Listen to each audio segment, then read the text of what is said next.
எல்லாருக்கும் வணக்கம். ஆன்மா அருங்கோண சக்கரம் இந்த சேனலில் உங்கள்கிட்ட சந்திக்கிறது, உங்கள்கிட்ட பேசுகிறது பெரும் மகிழ்ச்சியாகவும் பெரும் பாக்கியமாகவும் நான் கருதுகிறேன். எத்தனையோ செயல்களை, எத்தனையோ வடிவங்களை இந்த தியானத்தை பற்றியும் ரொம்ப நுட்பமான செயலாக்கத்தை பற்றியும் நம்ம உரை நிகழ்த்தியிருக்கோம், நம்ம சொல்லியிருக்கிறோம். ஒவ்வொரு நாளும் நம்மளுடைய தேடுதல்களும் நம்மளுடைய அனுபவத்திலிருந்து நமக்கு ஏதாவது கிடைக்கப்பட்டதை இந்த உலகத்துக்கு, இந்த மக்களுக்கு சொல்லணும், செய்யணும் அப்படிங்கிறது தான் நம்மளோட நோக்கமாக, நம்மளோட செயலாக இருந்துச்சு. முடிஞ்ச அளவுக்கு இந்த வடிவத்திலிருந்து வேறு வடிவத்துக்குள்ளே இந்த தியானத்தை முழுமையாக இந்த தத்துவத்துக்குள்ளே இருக்கிற செயலாக்கத்தையும் இந்த வடிவத்துக்குள்ளே இருக்கிற செயல்களை பற்றியும் மக்களிடம் உரை நிகழ்த்த வேண்டும். மக்களை ஒரு தெளிவு நிலைக்கு முடிஞ்ச அளவுக்கு எடுத்துகிட்டு போகிறதுக்கான ஒரு வாய்ப்புகளை உருவாக்க வேண்டும் தான் நம்மளுடைய நீண்ட நெடிய பயணங்கள் இருந்துச்சு. இந்த கார்த்திகையில் ஒரு மிகப்பெரிய செயலையும் மிகப்பெரிய பணியையும் நம்ம செய்வோம் அப்படின்னு சொல்லியிருந்தோம். அதோட முதல் வடிவமாக வருகிற புதன்கிழமை அன்னைக்கு 27ஆம் தேதி, கார்த்திகை 12ஆம் தேதி, தமிழில் கார்த்திகை 12, ஆங்கிலத்தில் 27 நவம்பர் 27ஆம் தேதி மாலையில் 6 மணிக்கு ஒரு சின்ன கலந்துரையாடல் மாதிரி வச்சுருக்குறோம். திருவண்ணாமலையில் தான், அருணை ஆனந்தான்னு நம்ம புத்தகம் வெளியிட்ட இடத்துலையே தான் வச்சுருக்குறோம். இந்த இடத்துக்குள்ளே கலந்துரையாடல் அப்படிங்கிறது, எல்லாரையும் சந்திக்கிறது அப்படிங்கிறது ஒரு மிக முக்கியமான தியானத்தை பற்றியோ உங்களுடைய செயல்களை பற்றி நேரடியாக நம்ம ஒரு சத்சங்கங்களில் எப்படி நிகழ்த்தப்பட்டதோ அதே போல தான் இங்கே நமக்கு நிகழ்த்தப்படுறதுக்கான வாய்ப்புகள் இருக்குது.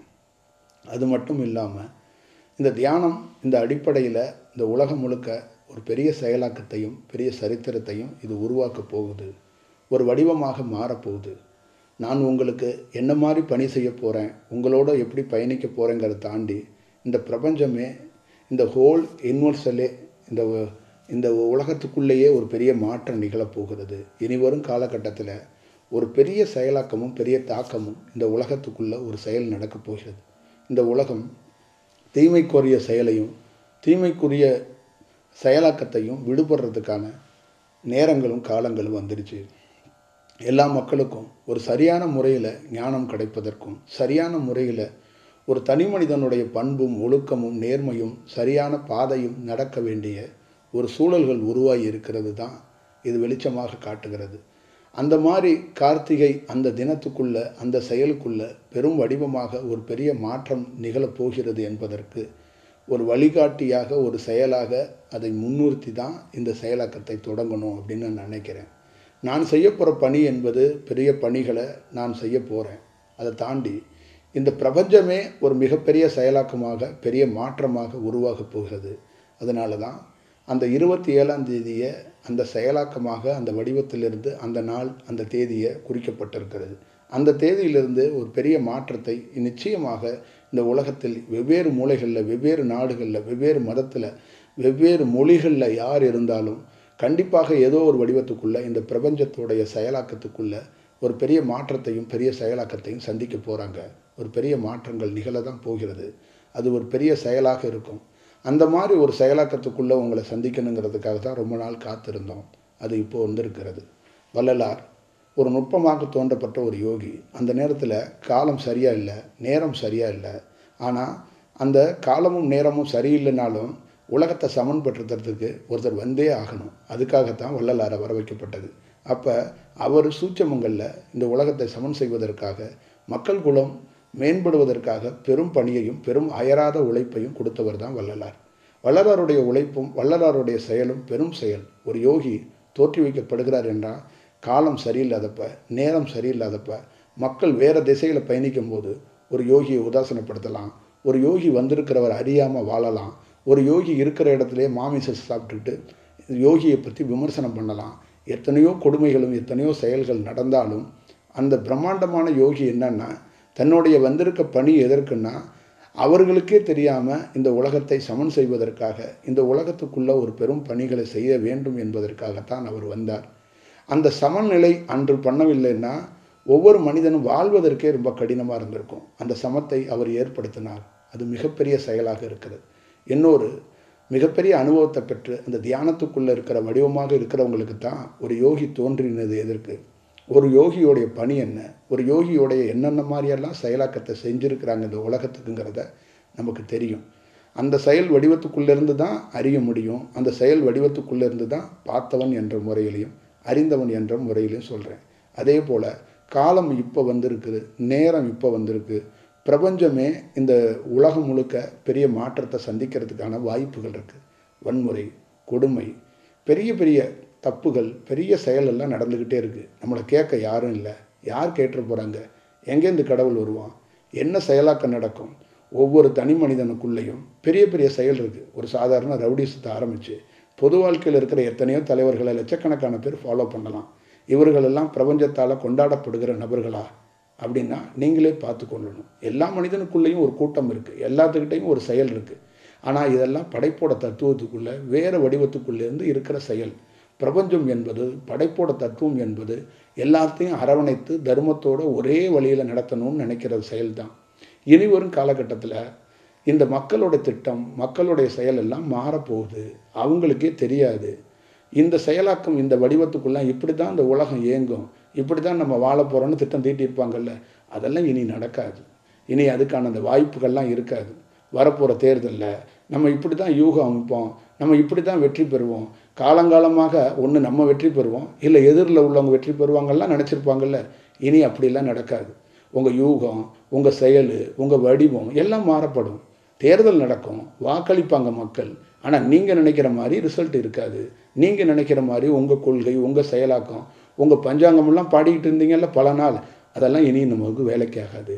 இனி நடக்காது. நீங்கள் பார்க்க தான் போகிறீங்க. உலகம் முழுக்க, நான் தமிழ்நாட்டையோ இந்தியாவையோ வச்சு சொல்லலை, உலகம் முழுக்க இருக்கிற மக்கள்கிட்ட பெரிய புரட்சி நடக்க போகுது, பெரிய மாற்றம் நடக்க போகுது. நீங்கள் பாருங்கள் எவ்வளோ பெரிய சுழற்சியையும் எவ்வளோ பெரிய செயலாக்கத்தையும் சந்திக்க போகிறோங்கிறத.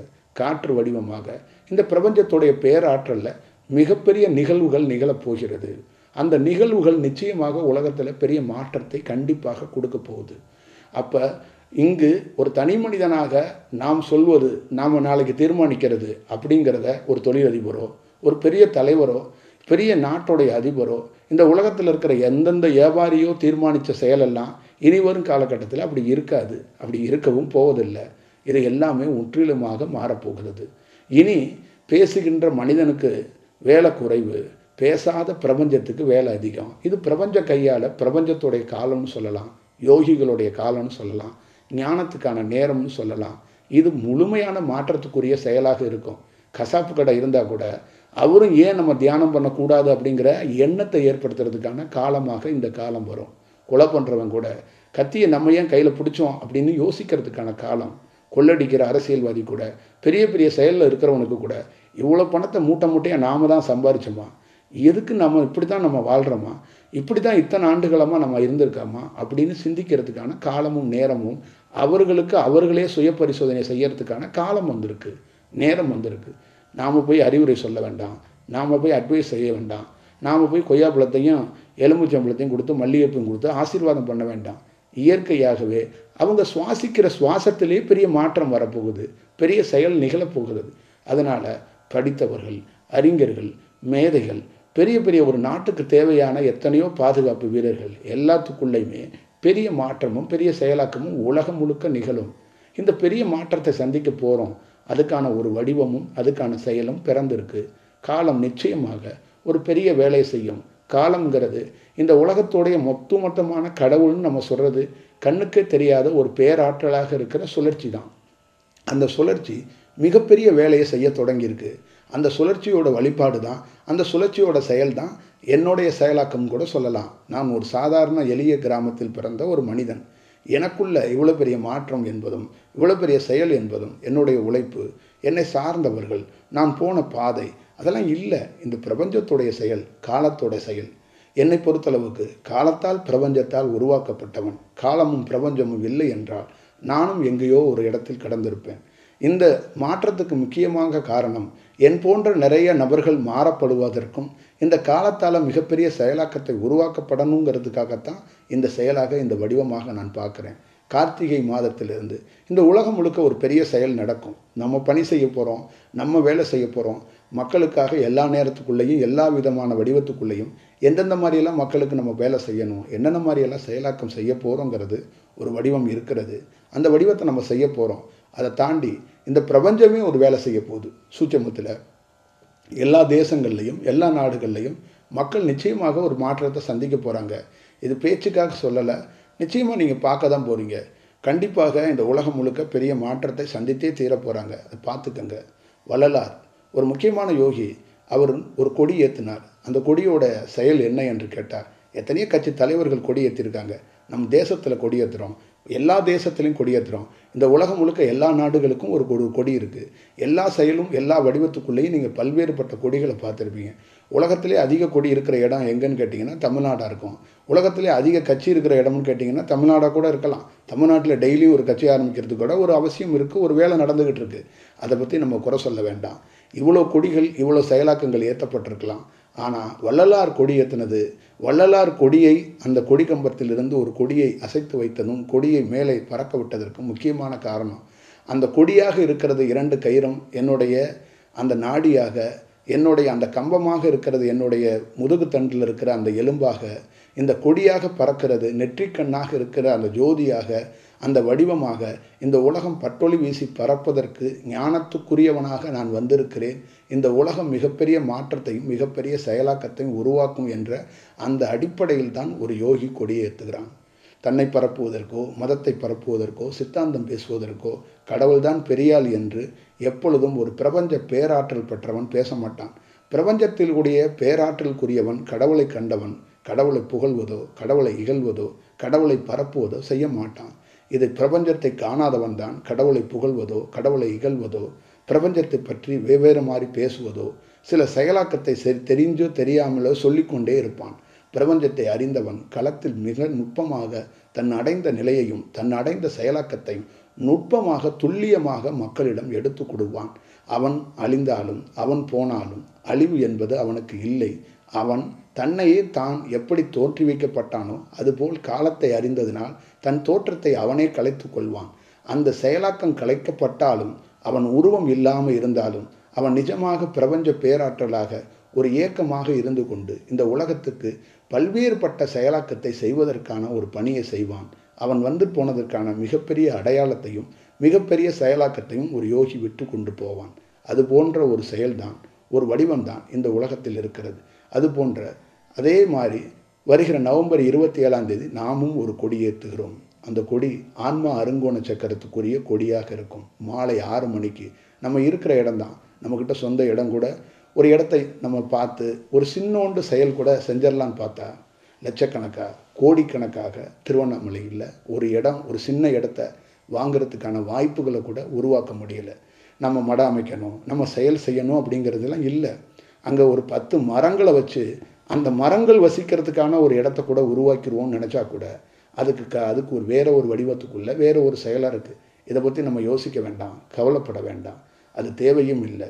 இந்த கொடி இருக்கிற இடத்துலேருந்து ஒரு செயல் பறக்கும். இந்த கொடிக்கான காரணம் இந்த கொடிக்கான செயல் என்னன்னா இந்த உலகம் ஞானத்துக்கான ஒரு பாதையை எடுத்து வைக்கிறதுக்கும் நாம் அடைந்திருக்கிற நிலைக்கான ஒரு செயலும் நாம் பெற்றிருக்கான ஒரு வடிவத்துக்கான ஒரு செயலும் இது ஒரு முன் உதாரணமாக இருக்கும்.